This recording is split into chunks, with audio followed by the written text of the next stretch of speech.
শাবান মাস। আবার এই 14ই শাবান আসলে হালুয়া রুটি, তারপরে দল বেঁধে রাত জেগে এখানে ওখানে কবর জিয়ারত, একসাথে নফল নামাজের জামাত হচ্ছে বিদআত। নফল নামাজের জামাত সাহাবায়ে কেরামরা করে নাই। নফল নামাজ পড়ার জন্য মসজিদে দলবদ্ধভাবে ঢুকে যাচ্ছে। আরে ভাই, পার্সোনাল দুরাকাত নামাজ যদি কেউ সারা রাত পড়ে কোনো অসুবিধা আছে? আরে হ্যাঁ কি না বলেন না? নামাজ নফল যে কোনো জায়গায় যে কোনো স্থানে পড়তে যায়, এই রাতকে উপলক্ষে করে আতশবাজি করে, বোমাবাজি করে, বোম ফাটায়, এমনকি কবরস্থানে পর্যন্ত লাইট জ্বালায়, কবরস্থানে বাতি দেয়। এবং কিছু মুসলমান আছে নামাজ, কোরআন তেলাওয়াত, তাসবিহ, তাওবা, ইস্তেগফার সব বাদ দিয়ে সারা রাত রুটি, সারা রাত হালুয়া এগুলো করে, খায় আর বিতরণ করে। বলছে আমাদের রুহু বাড়িতে আসবে, তারা একেবারে খালি পেটে যাবে কিছু না খেয়ে।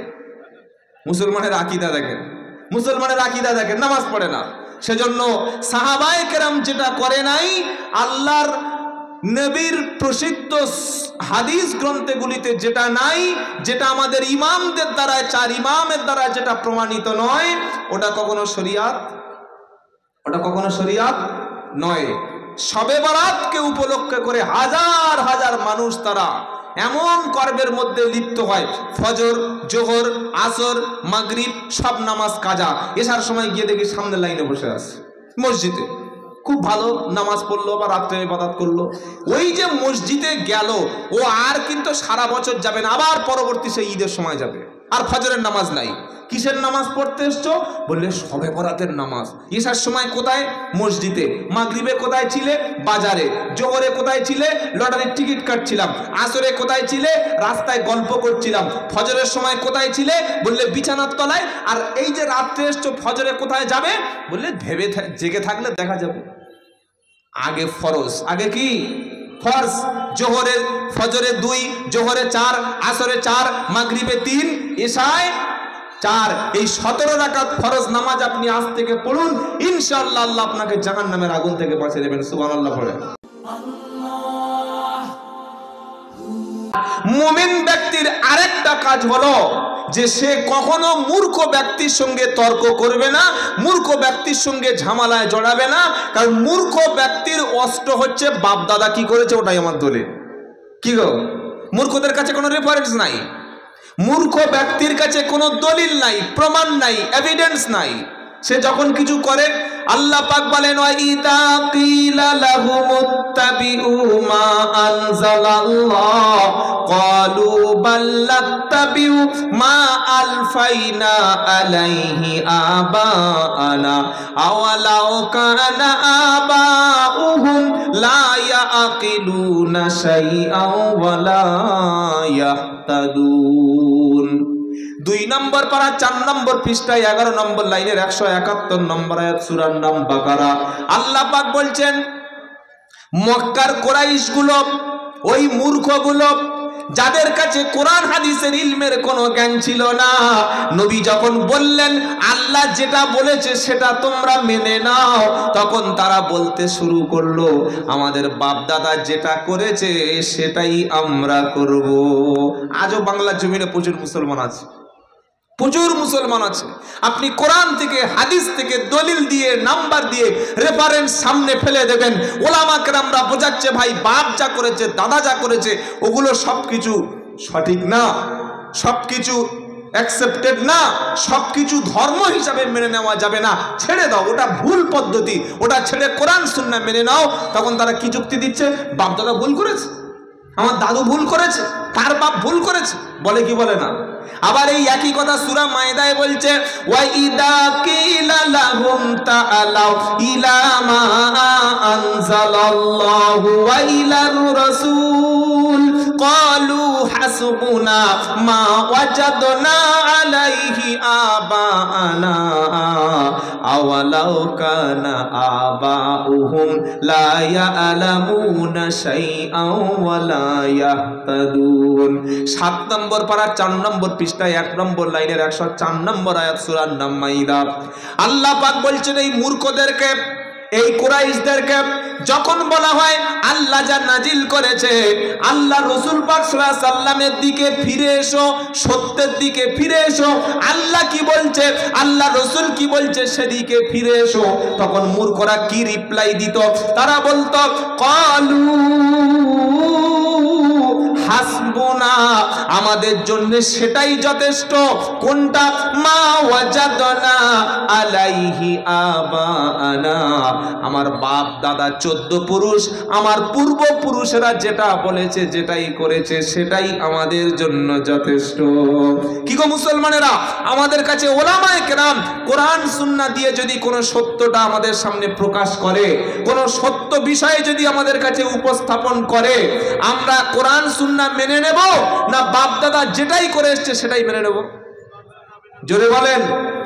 এখনো কিছু মুসলমান আছে যারা মাজারে যায়, মাজারে চাদর দেয়, কবরকে পাকা করে, কবরের উপরে গম্বুজ করে, কবরের সামনে ছাগল ছেড়ে দেয়, কবরের সামনে মুরগি দেয়, কবরের সামনে হাদিয়া দেয়, দিয়ে মনে করে কবরে যিনি আছেন তিনি আমার ভাগ্য পাল্টে দেবেন। এমনকি কবরকে সিজদা পর্যন্ত বানায়। আল্লাহর নবী বলছেন ওই ব্যক্তির উপরে লানত। বিশেষ করে মহিলারা, যদি কোনো মহিলা কবর জিয়ারত করে, কবরে আগরবাতি দেয়, কোন মাজারে চাদর দেয়, কোন মাজারে সিজদা করে, কোন মাজারকে ইবাদতের উৎস বানায়, আল্লাহর নবী বলছেন ওই মহিলার উপরে আল্লাহর অভিসম্পাদ, আল্লাহর গজব, যে মহিলাটা জিয়ারত করতে যায়। তবে আপনাদের আশেপাশে এলাকায় কোনো মাজার নাই, কবর টবর কেউ পূজা করে না, এগুলো না বলাই ভালো। কি আছে নাকি? আছে, আছে। কোথায় আছে? এগুলো করবেন না। কবর শুধুমাত্র জিয়ারত করার জন্য। কিসের জন্য ভাই? এরকম না আওয়াজ দিয়ে বলুন, কিসের জন্য? জিয়ারত। কবর দেখলে আসসালামু আলাইকুম ইয়া আহলাল কুবুর, দ্যাটস এনাফ। এরপরে আর কিচ্ছু নাই। সেখানে সেজদা, সেখানে মান্নত, সেখানে হাদিয়া দেওয়া, চাদর দেওয়া, সেখানে ইবাদতের জায়গা বানানো সম্পূর্ণ শিরক, সম্পূর্ণ হারাম। কবর শুধুমাত্র মরা লোকের ঘর, ওখানে কিছু নাই, তার দেওয়ার মতো কোনো ক্ষমতা নাই, তার উপকার করার মতো ক্ষমতা নাই। এটা আমাদের জেহেন সাফ করুন। যত বড় পীর সাহেব হোক, যত বড় আল্লাহর ওলি হোক, তিনি কবর থেকে শুয়ে বিশ্বের জমিনে কোনো মুসলমানের, কোনো মরা ব্যক্তির, কোনো জীবিত ব্যক্তির, কোনো অসুস্থ ব্যক্তির ভাগ্যের কোনো পরিবর্তন করতে পারে না। কবর থেকে শুয়ে যদি কোনো ব্যক্তির উপকার করতে পারত, তাহলে মাজারের কাছে বছরের পর বছর যারা ভিক্ষা করছে তাদের ভাগ্য পরিবর্তন হলো না কেন? তারাই ভিক্ষা করছে কেন? তারা খোঁড়া কেন? তারা নুলো কেন? তারা হ্যান্ডিক্যাপ কেন? কবর থেকে তো কয়েক বিলিয়ন ডলার তাদের অ্যাকাউন্টে ভরে দিলে হয়। কি বুঝলেন? আল্লাহ আমাদের কবর থেকে দূরে সরে থাকার তৌফিক দান করুন, মাজার থেকে দূরে সরে থাকার তৌফিক দান করুন। মুসলমানের সম্পর্ক হবে মসজিদের সাথে, মুসলমানের সম্পর্ক হবে আল্লাহর কোরআনের সাথে। মুসলমান কোনো মাজার, কোনো কবরে গিয়ে সাহায্য চাইবে না। মনে থাকবে ইনশাআল্লাহ। তাহলে মূর্খ ব্যক্তির যুক্তি কি? বাপ দাদা করেছে তাই করব, তাই তো? মূর্খ ব্যক্তির যুক্তি কোরআন না। মূর্খ ব্যক্তি কোনোদিন হাদিস থেকে রেফারেন্স নেয় না, আলেমদের কথাগুলো মূর্খরা মানে না। তাদের কাছে কোরআন সুন্নাহ দিয়ে বুঝিয়ে বলেন না বাপ দাদা করেছে। এই যে মাস শুরু হলো, আরবি মাসটা কি মাস? লা হাওলা ওয়ালা কুওয়াতা ইল্লা বিল্লাহ। আরবি কি মাস জানেন না? এই সবে আপনি একা বললেন, তবে সবাই বলছে। আপনারা জানেন না? শাবান। শাবান মাস হচ্ছে রমজানের প্রিপারেশন নেওয়ার মাস, প্রস্তুতি নেওয়ার মাস। আলহামদুলিল্লাহ বলেন। শাবানের পরে রমাজান। শাবান মাসের খালি একটাই ফজিলত আজকে শুনে যান।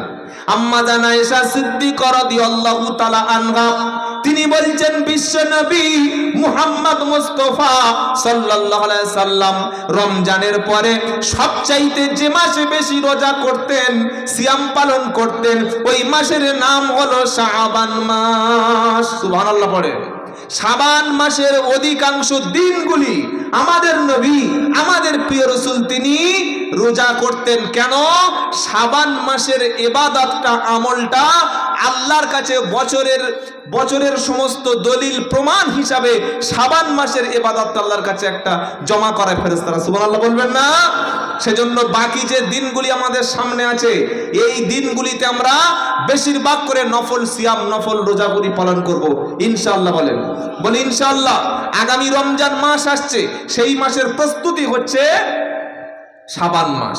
আবার এই 14ই শাবান আসলে হালুয়া, রুটি, তারপরে দল বেঁধে রাত জেগে এখানে ওখানে কবর জিয়ারত, একসাথে নফল নামাজের জামাত হচ্ছে বিদআত। নফল নামাজের জামাত সাহাবায়ে কেরামরা করে নাই। নফল নামাজ পড়ার জন্য মসজিদে দলবদ্ধভাবে ঢুকে যাচ্ছে। আরে ভাই, পার্সোনাল দুরাকাত নামাজ যদি কেউ সারা রাত পড়ে কোনো অসুবিধা আছে? আরে হ্যাঁ কি না বলেন না? নামাজ নফল যে কোনো জায়গায় যে কোনো স্থানে পড়তে যায়, এই রাতকে উপলক্ষে করে আতশবাজি করে, বোমাবাজি করে, বোম ফাটায়, এমনকি কবরস্থানে পর্যন্ত লাইট জ্বালায়, কবরস্থানে বাতি দেয়। এবং কিছু মুসলমান আছে নামাজ, কোরআন তেলাওয়াত, তাসবিহ, তাওবা, ইস্তেগফার সব বাদ দিয়ে সারা রাত রুটি, সারা রাত হালুয়া এগুলো করে, খায় আর বিতরণ করে। বলছে আমাদের রুহু বাড়িতে আসবে, তারা একেবারে খালি পেটে যাবে কিছু না খেয়ে। মুসলমানের আকীদা দেখেন, মুসলমানের আকীদা দেখেন, নামাজ পড়ে না। সেজন্য সাহাবায়ে কেরাম যেটা করে নাই, আল্লাহর নবীর প্রসিদ্ধ হাদিস গ্রন্থগুলিতে যেটা নাই, যেটা আমাদের ইমামদের দ্বারা, 4 ইমামের দ্বারা যেটা প্রমাণিত নয়, ওটা কখনো শরিয়াত নয়। শবে বরাতকে উপলক্ষে করে হাজার হাজার মানুষ তারা এমন কর্মের মধ্যে লিপ্ত হয়, ফজর, জোহর, আসর, মাগরিব সব নামাজ কাজা। এসার সময় গিয়ে দেখি সামনে লাইনে বসে আছে মসজিদে, খুব ভালো নামাজ পড়লো বা রাত্রে ইবাদত করলো। ওই যে মসজিদে গেল, ও আর কিন্তু সারা বছর যাবে না, আবার পরবর্তী সেই ঈদের সময় যাবে। আর ফজরের নামাজ নাই। কিসের নামাজ পড়তে এসছো? বললে শবে বরাতের নামাজ। ঈশার সময় কোথায়? মসজিদে। মাগরিবে কোথায় ছিলে? বাজারে। জোহরে কোথায় ছিলে? লটারির টিকিট কাটছিলাম। আসরে কোথায় ছিলে? রাস্তায় গল্প করছিলাম। ফজরের সময় কোথায় ছিলে? বললে বিছানার তলায়। আর এই যে রাত্রে এসছো, ফজরে কোথায় যাবে? বললে ভেবে জেগে থাকলে দেখা যাবে। আগে ফরজ, আগে কি ফরজ। জোহরে, ফজরে 2, জোহরে 4, আসরে 4, মাগরিবে 3, ঈশায় 4। এই 17 রাকাত ফরজ নামাজ আপনি আজ থেকে পড়ুন, ইনশাআল্লাহ আল্লাহ আপনাকে জাহান্নামের আগুন থেকে বাঁচিয়ে দেবেন। সুবহানাল্লাহ পড়ে। ফরজের হিসাব নাই, নফল নিয়ে টানাটানি। আবার শবে বরাত নিয়ে মারপিট আছে না নাই? একদল বলছে এটা বিদআত, হারাম, খবরদার, সব কিছুই করা যাবে না। আর একদল লোক আবার দলিল বার করছে। কি বলছি বুঝতে পারছেন না? শবে বরাতের দলিল খুঁজছে। আমি গাড়িতে আসছিলাম, ফোন করেছে একজন বয়স্ক লোক, আসসালামু আলাইকুম হুজুর। তখন আমি ওই বাগনানটা পার হচ্ছি। বাগনান জানেন না আপনারা? কোলাঘাটের আগে। ওয়ালাইকুম আসসালাম।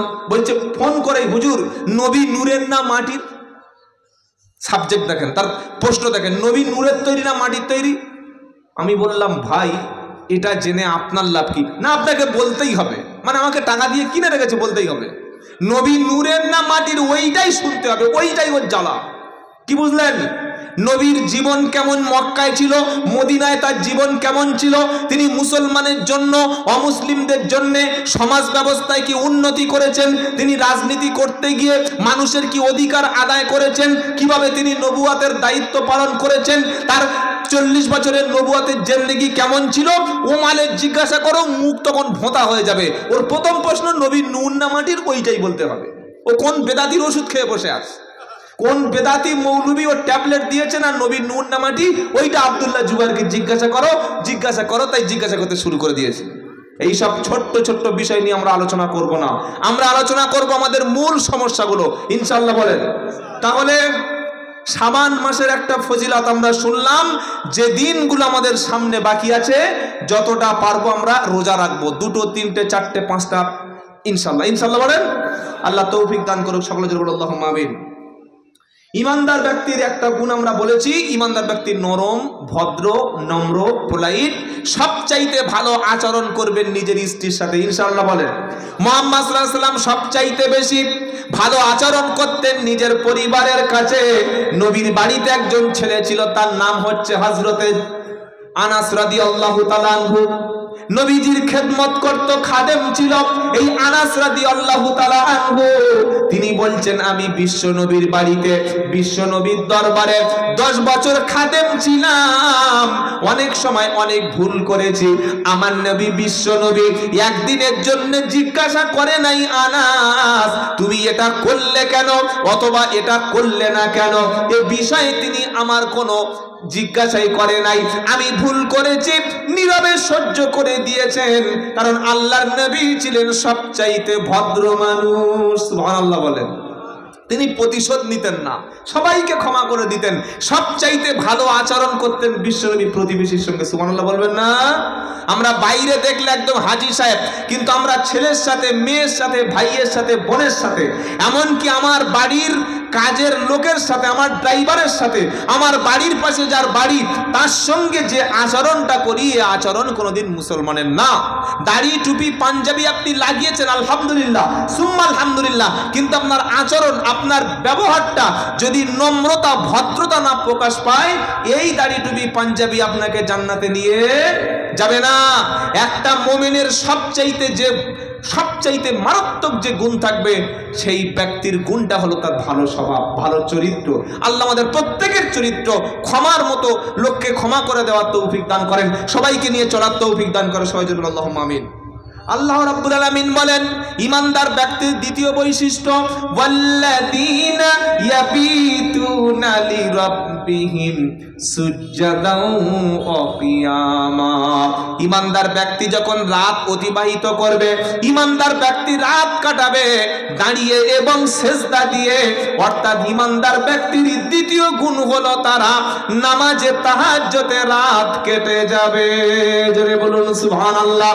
আল্লাহ পাক বলছে, বান্দা ওয়া মিনাল লাইলি ফাতাহাজ্জাত বিহি নাফিলাতাল্লাহ আসা আইয়াবআসাকা রাব্বুকা মাকামাম মাহমুদা। সুবহানাল্লাহ পাঠ করেন। এটা 15 নম্বর পারা, 8 নম্বর পৃষ্ঠা, 13 নম্বর লাইনের 79 নম্বর আয়াত।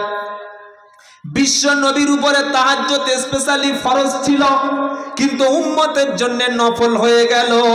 রাত যখন শেষ পর্যায়ে চলে আসে, আল্লাহ রাব্বুল আলামিন তিনি প্রথম আসমানে নেমে আসেন, আরশ থেকে নেমে আসে, এসে বলেন, কে আছো অসুস্থ, কে আছো ঋণগ্রস্ত, কে আছে বিপদে পড়ে আছো, এই রাতের বেলা আমি আল্লাহ, আমার কাছে তুমি সাহায্য চাও, আমাকে তুমি ডাকো, আমার কাছে ক্ষমা প্রার্থনা করো। ওই তাহাজ্জুদের সময় তুমি যদি নামাজে সেজদায় পড়ে আল্লাহর কাছে কাঁদতে পারো, আল্লাহর কাছে চাইতে পারো, দোয়া আল্লাহ কবুল করে নেবে। জোরে বলুন সুবহানাল্লাহ। আল্লাহ পাক বলছেন, দুনিয়ায় কাঁদার জন্য আমি আল্লাহ, রাত যখন গভীর হবে, ইমানদার খাঁটি ব্যক্তির তখন ঘুমটা অটোমেটিক ভেঙে যাবে। তাতাজাফা জুনুবুহুম আনিল মাতাজি'i ইয়াদউনা রাব্বাহুম খাওফান ওয়া তামা ওয়া মিম্মা রাযাকনাহুম ইউনফিকুন ফালা তা'লামু নাফসুম মা উখফিয়া লাহুম মিন কুররাতি আয়ুন জাযাআম বিমা কানু ইয়ামালুন। 21 নম্বর পারা, 15 নম্বর পৃষ্ঠা, 6 নম্বর লাইনের 16 নম্বর 17 নম্বর আয়াত, সূরার নাম সাজদা। আল্লাহ বলছেন, একজন ইমানদার ব্যক্তির বৈশিষ্ট্য, রাতের গভীরে ইমানদার ব্যক্তি বিছানা থেকে পিঠটা আলাদা করে নেবে। মুসলমানদের ইমানদারদের মধ্যে রাতের বেলা তার আমল কি হবে? একজন মুসলমানের রাতের আমল হলো বিছানা থেকে পিঠটা আলাদা হয়ে যাবে, বান্দা দাঁড়িয়ে যাবে, ওযু করবে, জাহান্নামের ভয়ে জান্নাতের আশায় আল্লাহকে ডাকাডাকি করবে, আর আল্লাহ যে সম্পদ দিয়েছে সেই সম্পদটা তিনি মানুষের জন্য দান করে দেবে। জোরে বলুন সুবহানাল্লাহ। ইমানদার ব্যক্তি রাত কোনোদিন সারা রাত ঘুমায় না, সারা রাত free fire, PUBG, COC, online game কিংবা সারা রাত আজে বাজে চিন্তা করতে করতে রাত তার যায় না। ইমানদার ব্যক্তির রাতটা কাটে নামাজের মাধ্যমে, রাত কেটে যায়। জোরে বলুন সুবহানাল্লাহ। বিশ্বনবী মুহাম্মদ সাল্লাল্লাহু আলাইহি ওয়াসাল্লাম রাত্রেবেলা ঘুমিয়ে আছেন, একটা কাপড় মুড়ি দিয়ে জিবরাইল এসে নবীকে বলছেন, ইয়া আইয়ুহাল মুজাম্মিল কুমিল লাইলা ইল্লা কালিলা নিসফাহু আও ইনকুস মিনহু কলিলা আও জিদ আলাইহি ওয়ারাত্তিলিল কুরআন তারতিলা। জোরে বলুন সুবহানাল্লাহ। এটা 29 পারার প্রথম আয়াত থেকে 4 নম্বর আয়াত। নবীজি চাদর মুড়ি দিয়ে শুয়ে আছেন, কাপড় মুড়ি দিয়ে ঘুমাচ্ছেন। আল্লাহ পাক বলছে, জিব্রাইল আমার বিশ্ব নবীকে তুমি ডাকো, ডেকে এই কথাটা বলে দাও। কি কথা? ইয়া আইয়ুহাল মুজাম্মিল কুমিল লাইলা ইল্লা কলিলা নিসফাহু আও ইনকুস মিনহু কলিলা। ও আমার কাপড় ঢাকা চাদর ঢাকা ব্যক্তি, তুমি রাতের বেলা উঠে পড়ো, নামাজের জন্য দাঁড়িয়ে যাও। রাতের কিছু অংশ বাদ দিয়ে, রাতের হাফ অংশ অথবা তার চাইতে কম কিংবা তার চাইতে বেশি তোমার রবের জন্য তুমি নামাজে দাঁড়িয়ে যাও। জোরে বলুন সুবহানাল্লাহ। এরপরে নবীজি সারা রাত নামাজ পড়তেন, কখনো 3 ঘন্টা, কখনো 4 ঘন্টা, কখনো 2.5 ঘন্টা। লম্বা লম্বা নামাজ যখন বিশ্বনবী আদায় করতেন, বিশ্বনবীর পা গুলো তখন ফুলে যেত। আম্মা জান আয়েশা সিদ্দিকা রাদিয়াল্লাহু তাআলা আনহা বিশ্বনবীকে জিজ্ঞাসা করলেন, নবী আল্লাহ তাআলা আপনার আগের এবং পরের সব ভুল তো মাফ করে দিয়েছেন, এরপরে কেন এত বেশি নামাজ পড়েন? নবীজি বললেন, আয়েশা আল্লাহ যে আমাকে ক্ষমা করে দিয়েছে তার শুকরিয়া হিসাবে আমি এত বেশি ইবাদত করি। সুবহানাল্লাহ বলেন। হে মুসলমানেরা, যদি জীবনে তোমাকে কখনো আল্লাহর কাছাকাছি পিয়ারা হতে হয়, যদি কখনো তোমাকে আল্লাহর ওলি হওয়ার ইচ্ছা হয়, ওলি হব ইনশাআল্লাহ। 2 জন ওলি হবেন আর বাদ বাকি ওলি হবেন না? আরে এত বড় একটা অফারে ইনশাআল্লাহ বলতে পারলেন না? আল্লাহর একজন ওলি মানে আল্লাহর বন্ধু, আল্লাহর খাস, আল্লাহর পেয়ারা। আর আল্লাহর ওলি যারা হয়, দুনিয়াতে তাদের ভয় নাই, আখেরাতে চিন্তা নাই। সুবহানাল্লাহ পড়েন। এতগুলো মানুষের মধ্যে দেখবো ইনশাআল্লাহ ওলি হওয়ার তামান্না কার কার দিলে আছে, 2 হাত তুলে তুলুন, নারায়ে তাকবীর। ওলি সবাই হবেন তো ইনশাআল্লাহ? সবাই ইনশাআল্লাহ। ওলি হওয়ার জন্য 2টো কাজ লাগবে। কটা? জোরে বলেন। 2টি। পারা নাম্বার 11, পৃষ্ঠা নাম্বার 15, লাইন নাম্বার 1, আয়াত নাম্বার 62, সূরার নাম ইউনুস। আল্লাহ বলছে, আলা ইন্না আউলিয়া আল্লাহি লা খাউফুন আলাইহিম ওয়ালা হুম ইয়াহজানুন। জেনে রাখো, নিশ্চয়ই আমার বন্ধু যারা, আমার ওলি হবে যারা, দুনিয়াতে তাদের ভয় নাই, আর আখেরাতে আমার ওলিদের জন্য কোনো চিন্তা নাই। জোরে বলুন সুবহানাল্লাহ। আমাদের সমাজে একটা ভ্রান্ত আকীদা বিশ্বাস আছে যে ওলি হতে গেলে, আল্লাহর পিয়ারা হতে গেলে সংসার ছেড়ে, বিবি ছেড়ে, বাচ্চা ছেড়ে জঙ্গলে 20 বছর কাটাতে হবে। আছে না? আছে কি নাই? আমাদের অনেকের বিশ্বাস। সেদিন একটা হুজুরের বক্তব্য শুনছি, তিনি বলছেন যে আমার পীর সাহেব কি করে ওলি হয়েছে। তো শ্রোতা বলছে, হুজুর বলুন বলুন বলুন। বলছে, আমার পীর সাহেব বিবি, বাচ্চা, ঘর বাড়ি, ব্যবসা বাণিজ্য, মুআমালাত, মুআসারাত সব কিছু পরিত্যাগ করে সুন্দরবন জঙ্গলে 22 বছর ছিল। ক বছর?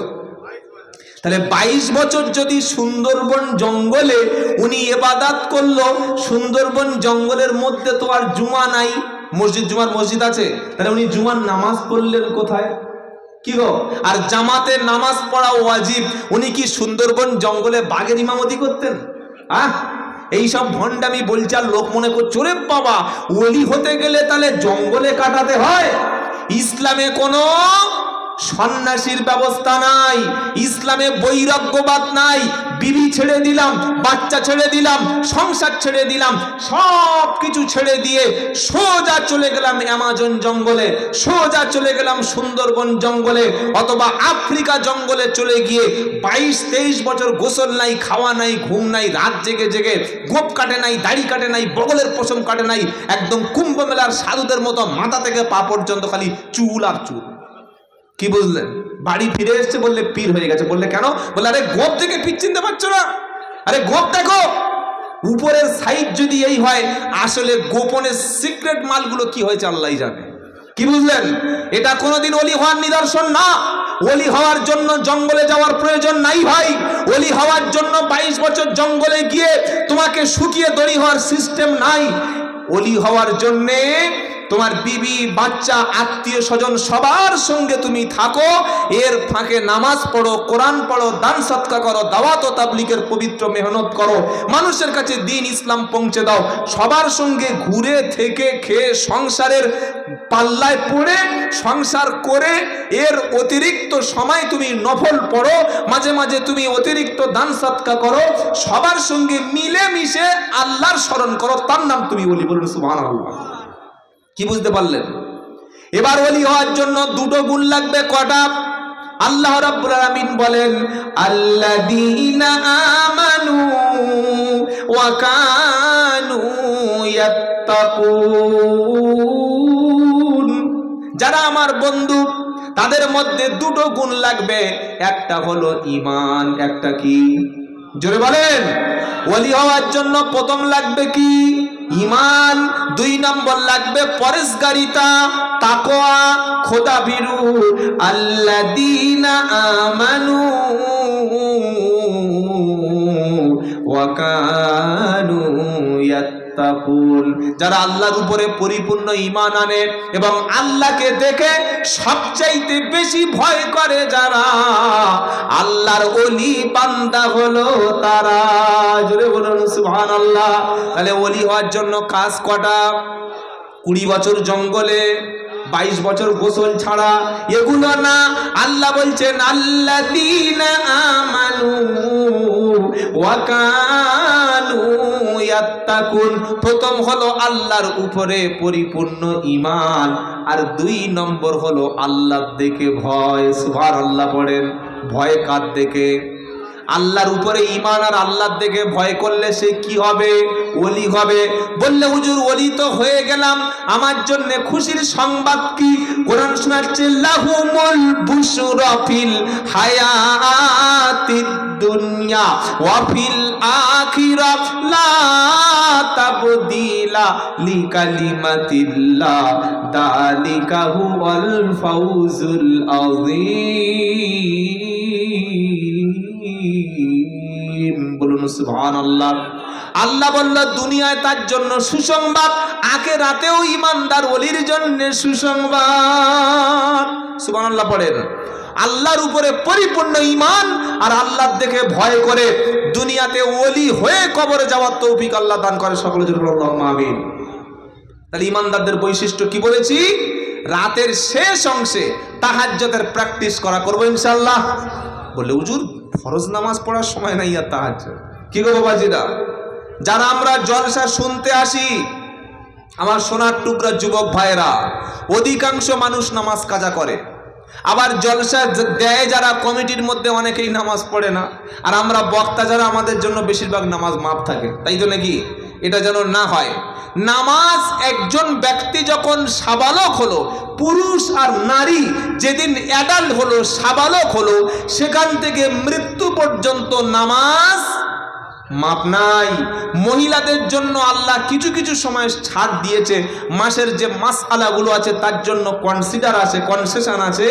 কিন্তু একটা পুরুষের জন্য সাবালক হয়ে যাওয়ার পর থেকে মৃত্যু পর্যন্ত বেহুশ হয়ে যাওয়া ছাড়া আর পাগল হয়ে যাওয়া ছাড়া, একটা পুরুষ গাড়িতে থাকুক, বাসে থাকুক, ব্যবসায় থাকুক, বাণিজ্যে থাকুক, যত কঠিন গুরুত্বপূর্ণ কাজে থাকুক না কেন, কোনো ঈমানদারের জন্য নামাজ কোনো অবস্থায় মাপ নাই।